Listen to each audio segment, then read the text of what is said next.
ਬਾਈ ਜੀ ਮੈਂ ਤਾਂ ਇਹੀ ਦੱਸਣਾ ਸੀਗਾ, ਜਿਹੜੇ ਹੁਣ ਜਿਨ੍ਹਾਂ ਕੋਲ ਟਰੱਕ ਟਰੁੱਕ ਬਾਈਪਾਸ ਕਰਾਏ ਹੋਏ ਨੇ ਹੈ ਨਾ, ਉਹ ਆਪਦਾ LA ਜਾਂ ਜਿਹੜੇ ਹੁਣ ਆਕਸਫੋਰਡ ਏਰੀਆ ਜਾਂ ਸੈਂਟਾ ਮਰੀਆ ਏਰੀਆ ਤੋਂ ਬਚ ਕੇ ਹੀ ਰਹਿਣ, ਕਿਉਂਕਿ ਹੁਣ ਵੇਅਰ ਹਾਊਸਾਂ 'ਚ ਆਉਣ ਲੱਗ ਗਏ।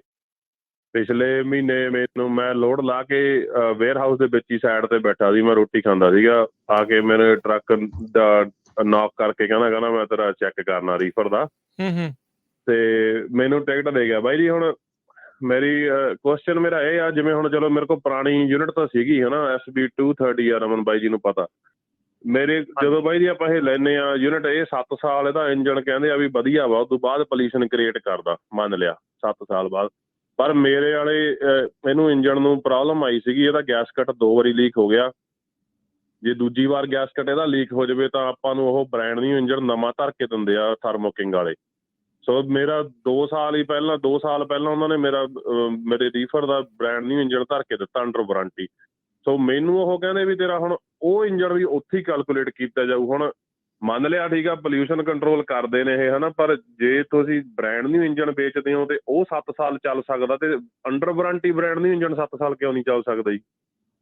ਬਿਲਕੁਲ, ਉਹ ਨਾ ਕਿਤੇ ਸਿਚੁਏਸ਼ਨ ਹੈਗੀ ਆ ਸਨੀ, ਕਿ ਜਿੱਥੇ ਜਿਹਨੇ ਟਿਕਟ ਦਿੱਤੀ ਹੈਗੀ ਆ, ਉਹਨੇ ਬੰਦੇ ਨੇ ਜਿੱਦਾਂ ਐਕਸਪਲੇਨ ਕੀਤਾ ਹੈਗਾ, ਮੈਂ ਵੀ ਉਹ ਚੀਜ਼ ਦੇ ਉੱਤੇ ਹੈਰਾਨ ਸੀਗਾ। ਆਪਣੀ ਗੱਲ ਵੀ ਹੋਈ ਆਫ ਏਅਰ ਕਿ ਇਹ ਜਿਹੜੀ ਚੀਜ਼ ਹੈਗੀ ਆ, ਜਦੋਂ ਇੰਜਣ 2 ਸਾਲ ਬਾਅਦ ਆਪਾਂ ਨਵਾਂ ਰੱਖਿਆ ਹੈਗਾ, ਜਾਂ 2 ਸਾਲ ਬਾਅਦ ਇੰਜਣ ਜਿਹੜਾ ਵਿੱਚ ਨਵਾਂ ਹੈਗਾ, ਤਾਂ ਉਹਨੂੰ ਉਸ ਟਾਈਮ ਤੋਂ ਉਹਦਾ ਗਿਣਿਆ ਜਾਣਾ ਚਾਹੀਦਾ, ਨਾ ਕਿ ਜਿਹੜਾ ਪਿਛਲਾ ਇੰਜਣ ਸੀਗਾ ਉਸ ਟਾਈਮ ਤੋਂ।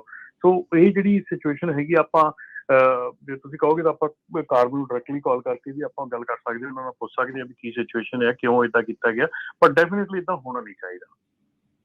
ਤਾਂ ਉਹੀ ਆ ਬਾਈ, ਹੁਣ ਮੈਨੂੰ $1000 ਦੀ ਟਿਕਟ ਦਿੱਤੀ ਉਹਨਾਂ ਨੇ। ਪਹਿਲਾਂ ਵੀ ਇਹਨਾਂ ਨੇ ਪੁਰਾਣਾ ਟਰੱਕ ਬੰਦ ਕਰਾਤਾ ਸੀ, ਚਲੋ ਮੰਨ ਲਿਆ ਵੀ ਇੰਜਣ ਪੁਰਾਣਾ ਸੀ ਕੈਟ ਦਾ, ਅਤੇ ਆਪਾਂ ਜਦੋਂ ਮੀਟਿੰਗ 'ਚ ਸੀਗੇ ਬਾਈ ਜੀ ਉਦੋਂ ਵੀ ਗੱਲ ਹੋਈ ਸੀ, ਅਤੇ ਹੁਣ ਵੀ ਆ ਜਿਹੜੇ ਹੁਣ ਜਿੰਨੇ ਲੋਕ ਨੇ ਜੀ, ਹੁਣ ਬੇਸਿਕਲੀ ਟਰੱਕਾਂ ਵਾਲਿਆਂ ਨਾਲ ਸਾਡੇ 'ਤੇ ਲਾਅ ਬਣਾ ਕੇ ਟੈਸਟਿੰਗ ਕਰਦੇ ਨੇ। ਜਿਵੇਂ ਮੋਸਟਲੀ ਚੀਜ਼ ਪਹਿਲਾਂ ਟੈਸਟ ਹੁੰਦੀ ਆ, ਪਤਾ ਹੁੰਦਾ ਵੀ ਹਾਂ ਠੀਕ ਆ, ਚਲੋ ਆਪਣੇ ਕੰਜ਼ਿਊਮਰ ਨੂੰ ਦੇ ਦਿਓ ਹੈ ਨਾ।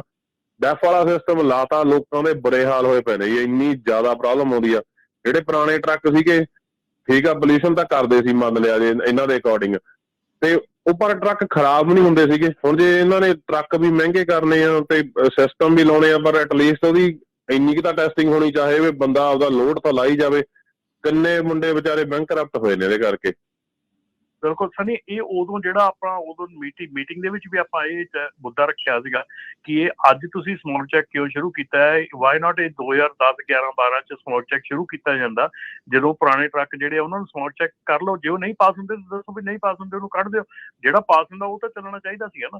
ਸੋ ਇਸ ਕਰਕੇ ਇਹ ਚੀਜ਼ ਜਿਹੜੀ ਆ, ਇਹ ਟਾਈਮ ਟੂ ਟਾਈਮ ਜਦੋਂ ਟਾਈਮ ਆਉਂਦਾ ਹੈ, ਆਪਾਂ ਗੱਲ ਆਪਣੀ ਅੱਗੇ ਰੱਖਦੇ ਆ ਉਹਨਾਂ ਦੇ, ਪਰ ਇਹ ਹੁੰਦਾ ਕਿ ਕਈ ਚੀਜ਼ਾਂ ਜਿਹੜੀਆਂ ਆ ਉਹ ਬਹੁਤ ਟੂ ਲੇਟ ਹੋ ਜਾਂਦੀਆਂ। ਔਰ 2012-13 ਦੇ ਵਿੱਚ ਵੀ ਪੂਰਾ ਉਹਨਾਂ ਦੇ ਅੱਗੇ ਇਹ ਚੀਜ਼ ਰੱਖੀ ਗਈ ਸੀਗੀ ਕਿ ਸਮੋਕ ਚੈੱਕ ਸ਼ੁਰੂ ਕਰ ਲਓ।